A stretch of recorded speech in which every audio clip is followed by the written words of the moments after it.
the taste of paradise. So won't you come with me? Feel the sunshine on my soul and set me free. I've had enough of gray skies. I've had enough of rain. Underneath the shining sun, I will leave. Ladies and gentlemen, Mr. Vinny Appice!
Okay, hello everybody. Welcome to my room. Thanks for showing up. I really appreciate it. And let me get the don't leave home without it.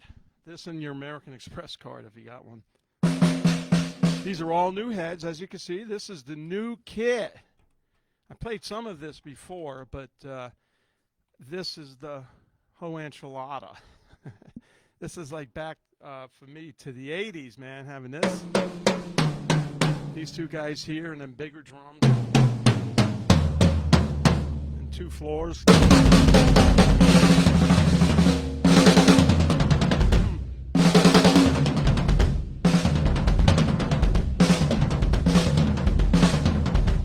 like that. Shoulder killer. So this is the big kit. This is the Sawtooth. This is the Hickory set. And I had drums like this in the 80s. I had basically these things here, all these 4 toms, and then I had aerials drums. If anybody's seen my old pictures or some of the Dio shows of Sabbath, it's basically a 14-inch, 14 and a 15-inch tom facing this way. So I hit it accordingly. Boom, boom, boom, boom. I had one in the back. And all that led up to shoulder surgery. Yes, I was playing like this, playing. Ow, hitting them in the back, hitting them over here. Boom, boom. My shoulders going all over the place. By the end of the tour, I couldn't move my arm, so I had to get shoulder surgery. But they did a great job. It works as good as new. Good warranty too,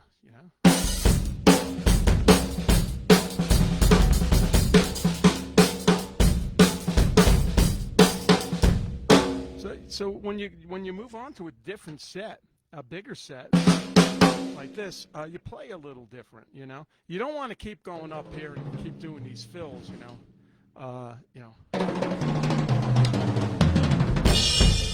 Unless you can get back in time. But once in a while it's cool, and then use it as a melodic tool. Got that drum nice and high. They really pierce through, and. If you heard the intro to Straight Through the Heart, so I could do it better when there's 4 drums in front of me. But I think I went, that's what's on the album. And what those are just replacement triplets. Slowly. See?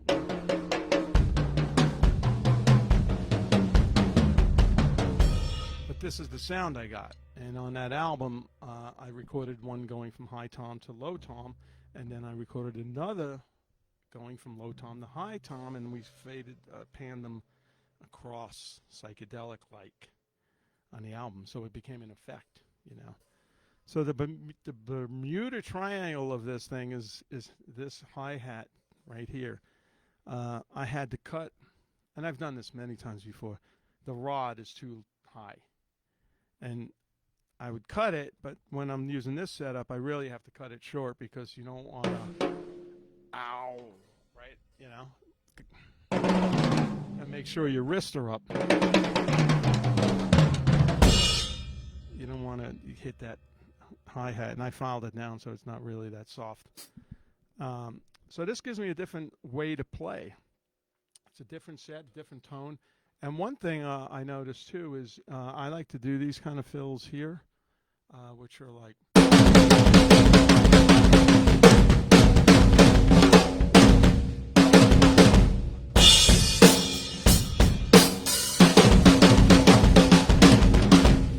And normally I would have the 13 here.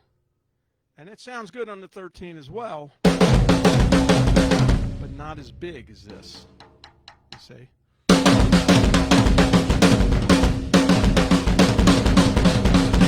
So I play melodic. I try to play melodic to the drums I'm using, What really sucks is, and I had it in Europe, I only had a 12-inch tom. It weren't my drums, so you kind of tune this down more, but it still doesn't have that big, powerful as this. Sometimes I'll go to the floor. It's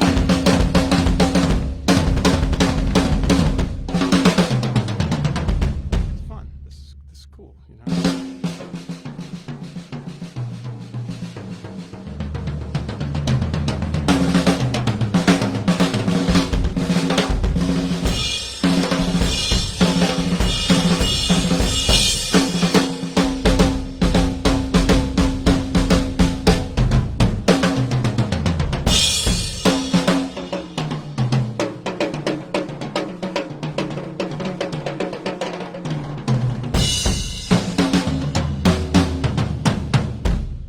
So many things to hit. And this thing up here doesn't sound great, but it's a cross. It's made by a company called Metal Factory. And it's like a German cross. And I had about 4 of them when I played with Sabbath in the Heaven and Hell tour. So I thought I'd put it up for fun, bounce the kid out a little bit. It sounds like metal.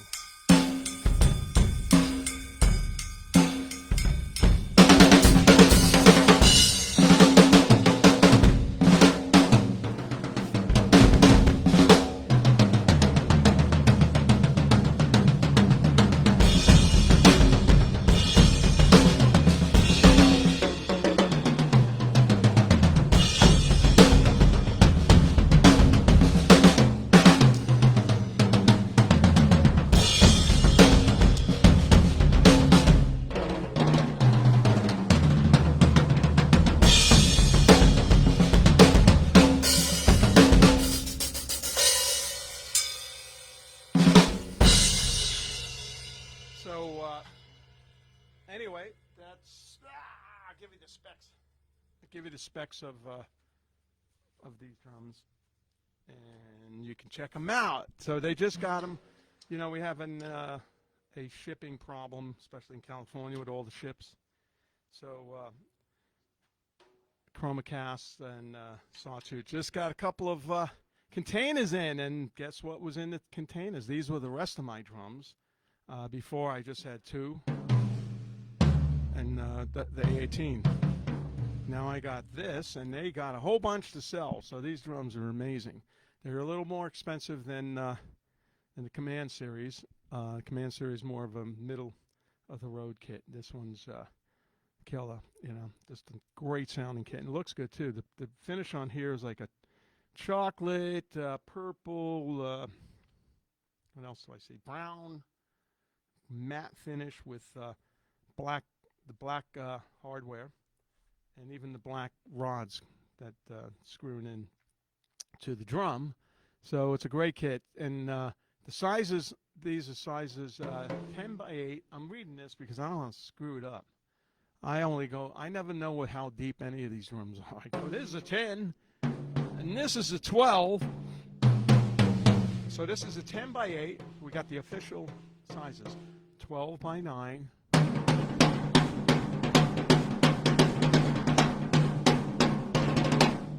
Then we got 13 by 10.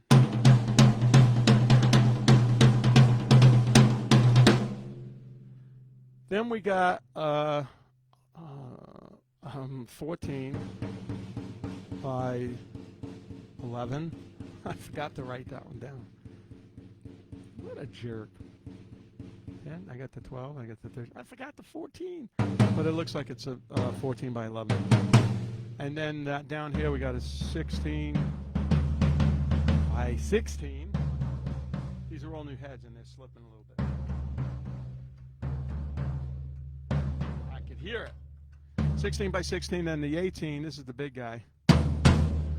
This is a 18 by 16. So 18 is across, 16 deep. Bass drum's a 24 by 14. It's got a lot of kick.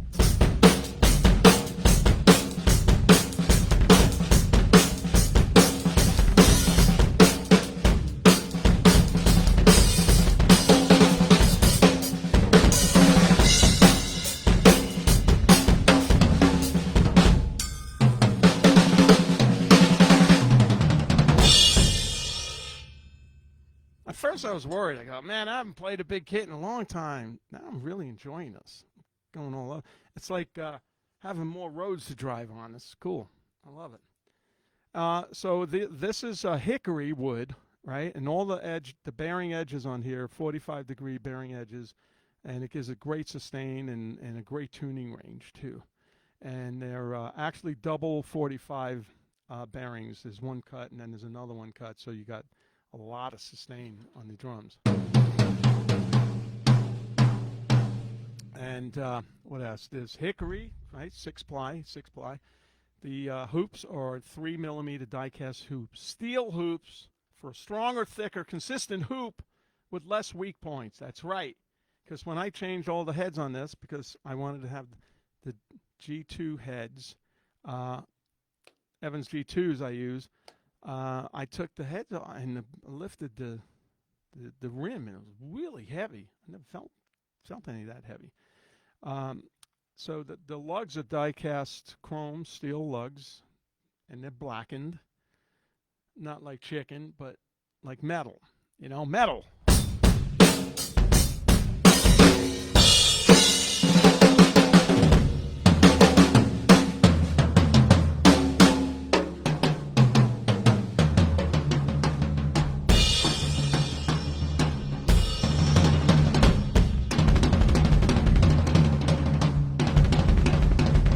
I never did that on the little kit.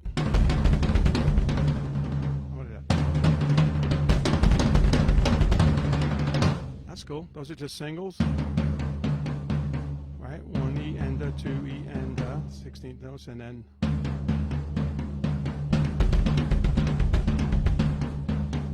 and then 30 seconds you can call them. 2 in the hands, 2 in the foot. So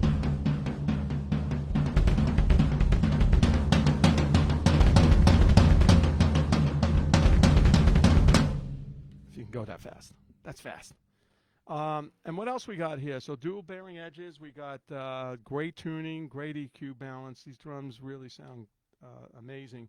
And I've recorded with some of them in the studio, and they sound great. And so check it out on Sawtooth. And what else I want? Oh, I know what. I know. The snare drum is a 6.5 by 14. That's the one I'm using now. And this one's from the different finish. This finish here, oh, that's good. See, this is a lighter finish. But I like the darker finish. It's more mysterious. It looks more mysterious and evil. That's me.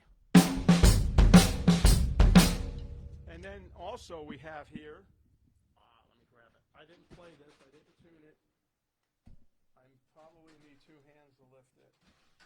This is the way you kill your shoulder, by the way. This guy is a 14 by 7.5. This is a beast. Look at this thing. Damn, look at that. Turn up my mic? Oh, shit. Which one is it? Oh, I know which one it is. It's that one. That'd be better. How's this? Is that better? Is that better? Okay, sorry about that. I rewired the whole system. I took out this long snake I had, so it was like driving me crazy. I ordered labels from Amazon so I could label the mic cables. Label the cable. So this is a 7.5-inch beast. You know, I haven't tuned it. Just took it out. I tightened it up slightly, but it's got the wrong head on it for me. And the snares are off. Yeah, right? Can't really hear it. It's not mic'd properly, but this is a beautiful, beautiful drum. Problem I have with these bigger drums, yes, my drums have scratches on them. The problem I have is I play low. See, my knee, the snare drum rim is about where my knee is when I'm sitting here. So I get a lot of power this way. You know, I'm above the drum. When I put a bigger drum on, these stands, a lot of stands, don't go low enough. So I'd be an inch higher. I'd be up here. You know, so I'm going to modify one of the stands by cutting them so I can use that drum and check it out. But that's the problem I have when I play low. Seats, my seat has to be low, and so does the snare drum and snare stand. A lot of times they don't go low enough for me if I'm not playing my kit. So anyway, so that's the new kit. Check it out online, and you can get it in any configuration. You know, if you just wanted 3 toms like I had, you could order that, or you could order this, or you could make it bigger. You know, you put another floor tom here, double bass. Yeah.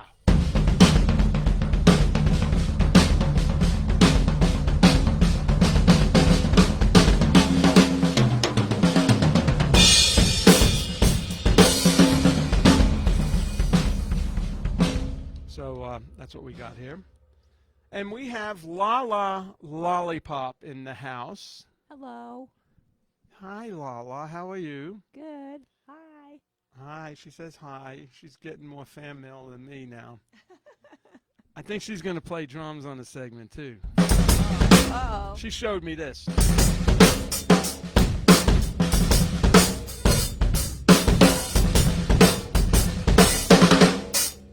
She showed me this.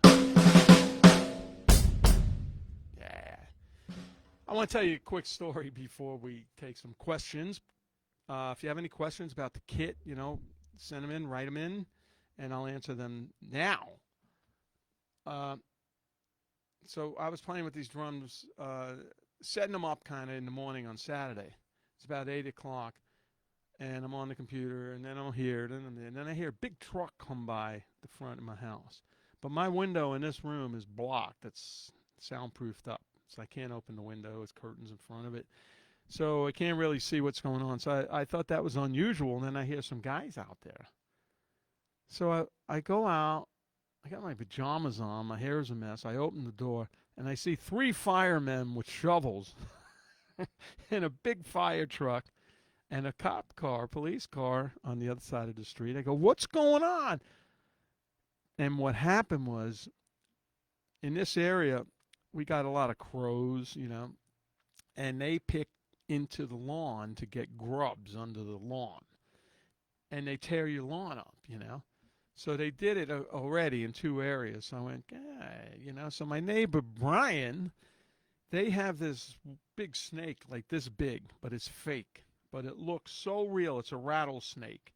It's curled up, and it looks real. It's crazy. And he had it in his lawn one time, but he put a sign that says, this is fake. I didn't put a sign. I left it. It's been there for a while. And I put it in the middle of the lawn where they were picking the grubs. And somebody thought it was real and called the police, the neighbor. I opened the door. They're about to attack this rubber snake with shovels. I go, wait a minute. That's fake. They go, what? I go, that's fake. And they start cracking up. They were going to slice his head off and everything. And we're all laughing. And a policewoman came over. She was laughing. They were really cool, you know. And they asked, does he have a name? Like a name for the snake? I didn't think of a name, actually. So it was really weird. I go, holy crap. You know, it would have been funny if I let them do it, you know, and watch them. I should have filmed it. Kill that snake, you know, and it's rubber. But it really is a realistic-looking snake. I should have put a little Santa hat on him so people know, oh, that's not real, you know. So I don't know who called the police, but you know, at least they don't call the police when I'm playing.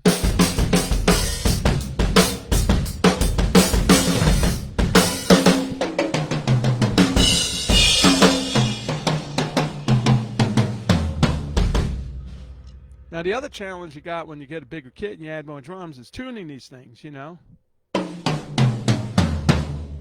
See, that's a nice spread. That could come down a little bit, but so it goes boom, you know.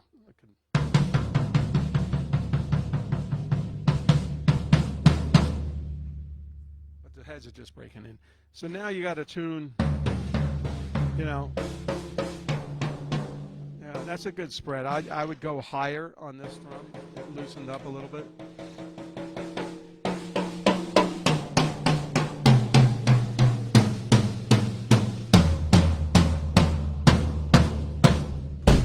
See, they go from high, boom, boom, boom, boom, boom. It's like an expression of you. And that's me. I'm like, boom, boom, boom, boom, boom, finale, you know? That's it. So you spend some time tuning these things. You know, you don't want them too close. You don't want them too far away. See, that's pretty good. This is a little close. Oh, they're stretching. You know, so you got to spend time tuning, and that's a good way to learn how to tune. I always tell everybody, you get drums, man, put the skins on you like, or learn how to tune it, or tune it. Don't just take it out of the box and play it. Tune it to where you feel you like it and you're comfortable with it too. So so check out the Hickory drums. There's some videos up there, and on Sawtooth, I think there's a link here on the comment section there too. So I'm real excited about this kit, and I used some of it, the small bit of it, with Last in Line a couple weeks ago. So it sounded great. Loved it. And real quick, we're playing, when are we playing? Next Thursday, Friday, Saturday, Detroit, Ohio, Indiana, with Last in Line. Check it out on Last in Line Official on my site, and it'll be up there. I won't have these drums there, but not yet, but I will. Okay, let's take some questions from Lala Lollipop from What you is guys. a tom size? I just said that. Well, somebody just asked it. Maybe they missed it. Who said that? I don't know. Okay. They failed the class. This is I'll do it real quick. 10 by 8, 12 by 9. The second number's the depth. 13 by 10, 14 by 11, 16 by 16, 18 by 16. Bass drum 24 by 14. By 14, that's old school. That's 70 style, 60 style. They didn't make big drums. You know, they made 22-inch high, 14, 20-inch, 14, 24, 26, even 28. The show I did with Carmine on last Thursday, we had Marky Ramone from the Ramones on. He played in the band called Dust before the Ramones. And they were from Brooklyn, three-piece metal band. He had a 28-inch bass drum. I remember that. That's like, damn, that's like up to here, you know. It's like, boom. Pedal doesn't even reach the middle, so. Anyway, that's the sizes. Okay, next question. What is What is this thing? that thing?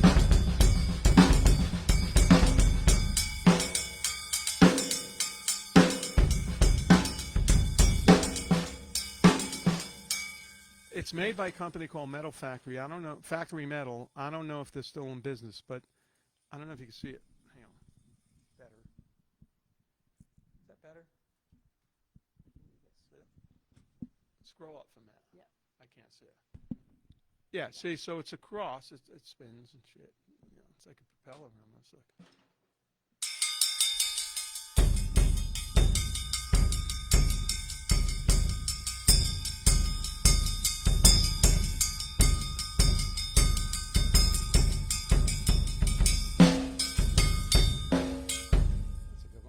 So anyway, it's just a piece of percussion, let's call it. But I love the fact that it looked like a cross. So I got a bunch of them when I was playing with Heaven and Hell. I had one in the back, a bigger one. I had two on the sides. So it matched the stage set, and it matched the music we were playing in the band, of course, Black Sabbath. So it's called Factory Metal, and I have no idea what the model is, and I don't know if they're still in business. But it's a cool looking piece, you know. I mean, you can make it work with sound. It's not very loud, but it's a sound that you can probably fit into your repertoire, you know. And or you can do if somebody's got an electronic drum, you know, you set some big giant setting, you go boom, and they think it's this, you know. I should have did that. I got a Korg over there. I'll hook that up too. Okay, next question. Where did the idea for the aerial toms come in? The idea from the aerial toms that I use came from, well, let's see. When I joined Black Sabbath in 1980, I had a small Ludwig kit. I had a, what was that? It must have been a 12, 13, 14, 15, 12, 13, 15, 16 concert toms. So they were quite small because they don't have a head on the bottom, so the drums looked even smaller. And when I went to play with the band, I met Tony Iommi the night before at a hotel. We got along good, and he said, "All right, come down to rehearsal." So I threw those drums in. The cool thing with those drums with no heads on, the 12, the 12 fit in the 15, and this one fit in the 16. So I only had 2 piles of drums and a 14-inch, 14 by 24 bass drum with no front head, which was made as small. The whole thing fit in a 67 Mustang. That's what I was driving, and all the hardware in the back. So I pull up with that. We bring it in to SIR, and the band comes in, and Tony's like, "That's the kit? Where's the rest of the kit? This is Black Sabbath." So he goes, "Can you play double bass? Can you make it big?" I said, "No, I can't play double bass, but I'll get more drums." So I called Ludwig, and I ordered more. I ordered another floor, and then I don't know where the idea came from, to tell you the truth. I don't know if I thought of it or I saw it somewhere or seen it somewhere. And I seen a floor tom on its side. Boom, boom. I said, "That's cool. Give me 2 of those." But those were 20s. So I had 2 giant 20s, and I added a couple more cymbals, so that made it bigger. But then each year I keep adding and adding and adding. It's Tony's fault. And then at the end, 2009, the last shows we did with Heaven and Hell, I had 21 pieces and shoulder surgery because I was hitting them all over the place, And then there was a rocking drum, too. I had 2 of them on a stand, and I was able to pull them over like this. Boom, boom, boom, boom, and throw them, and they'd go like this. And everybody freaked out like they were going to fall. What's happening? Even girls mentioned, "I thought the drums were going to fall. I was going to run up and catch them." "Sure you are." So anyway, what it was a really expensive item, technology to do this with the drum. And I knew it wouldn't fall, and I knew it wouldn't hit me in the head. So I grab it, I boom, boom, boom, and throw it, and I continue playing and be rocking. It looked great. It was a truck stop bungee cord, $10. It was the best effect ever. So I put one on. We put one on here, one on there. My road tech Andre thought of that and did this, and then we just adjusted it so I knew how to hold it and throw it and it wouldn't hit me in the head. So that's that story. Okay, let's take another one. Are you going to get a Vinny signature snare at some point?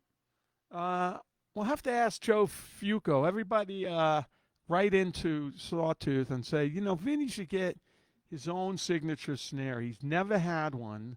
Everybody else around him seems to have one. Maybe make it in the shape of a lasagna tray or something, where you can use it as a snare drum and then take the head off and use it to make lasagna, right? That would be totally unique. Okay, next question. Terry and cousin Linda are watching. Terry and cousin Linda. My cousin Linda. It's our favorite cousin. And Yeah. Terry's my favorite sister. She's my only sister, but she's my favorite sister. She's a little deaf, too, like I am from growing up with.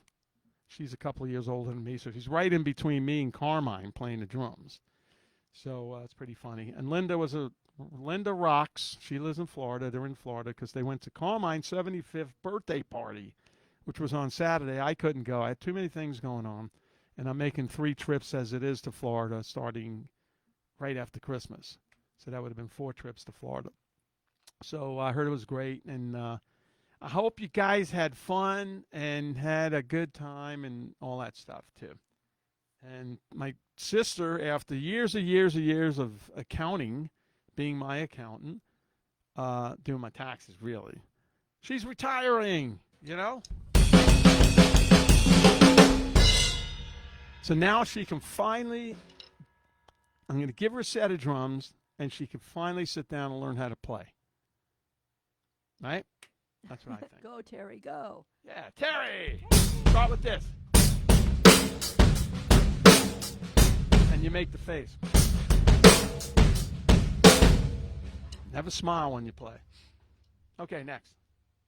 The drum kit is, what is it? Is it?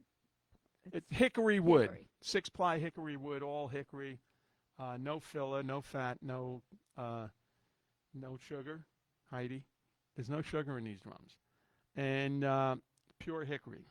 So it's good. No cholesterol. Actually, it helps you with cholesterol by playing.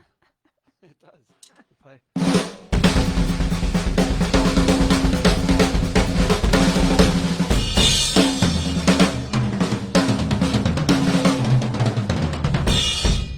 Okay. Oh, tonight we're going for, everybody always wants to know what we're going to eat or eating.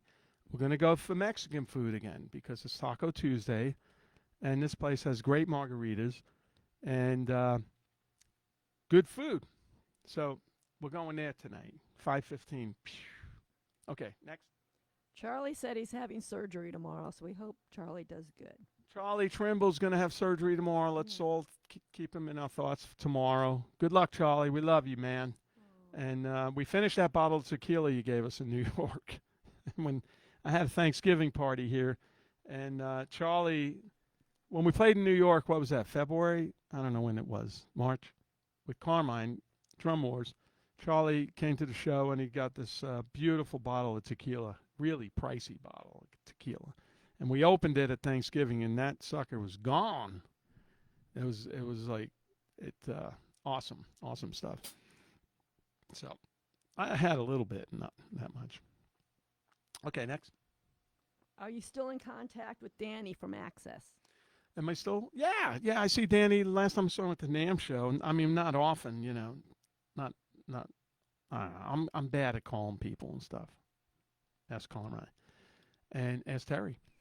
So, but we see each other, and we're in touch. We're in good, no bickering, no nothing. I love Dan. He's great. We had a good time together. Okay, let's take a couple more. Those songs I played to were a band called World War III, by the way. Everything I play to is stuff I'm on or play to. That's why I'm repeating some of the songs here and there, so I don't get the copyright thing. I'd love to play some Dio and Sabbath, but right away it goes, boom, you copyright thing. We're muting your audio in 100 countries or something. It's ridiculous, Not, we're not selling stuff here. So, what was I talking about? I don't even know. Okay, next question. The Symptom of the Universe, fun to play in 1992 from a drum perspective. Symptom of the Universe. Yeah, that's a fun song. That's Sabbath song.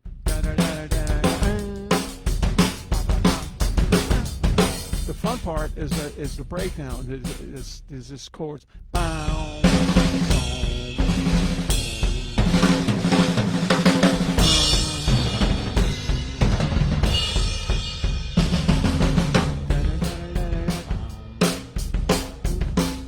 I should go out, just me, sing it like that, awful singing. But there's those breaks, so you got down, 1, 2, 3, 4, 1, 2, 3, 4.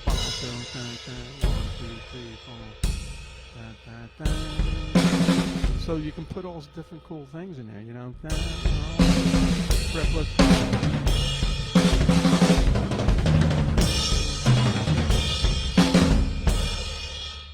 Or you can go, bow.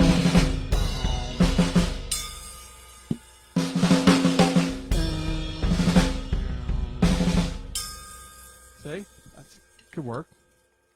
I would do that too. I would. Okay, so I guess one more question. Is there one more question? Yeah. What cymbals do you play? What cymbals I play? These are Sabian double A's, right?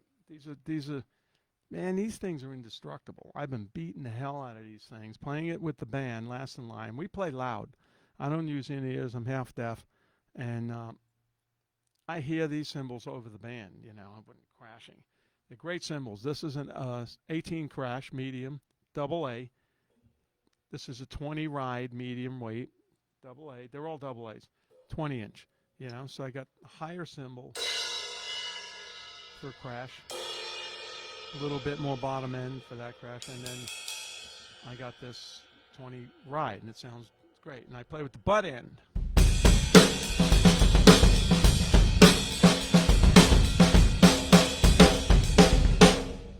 I always tell people, you know why? You know what this side of the stick is for? And they go, what? It's for girls. kidding. Sorry, Buddy Rich played like this, so the Bonham. I got one of Bonham's sticks on my wall, and he played like this. See, my stick is chewed up down here. His stick is chewed up here, so he held it. I don't know why. I grew up in Brooklyn. Maybe this was more of a weapon playing this way. I don't know. But anyway, I want to thank you guys for joining me, and I hope you had a great Thanksgiving. Was that last week? Okay, I don't know. And I'll be back next week. Yeah, I'll be back next week. And then we leave on Wednesday to fly out.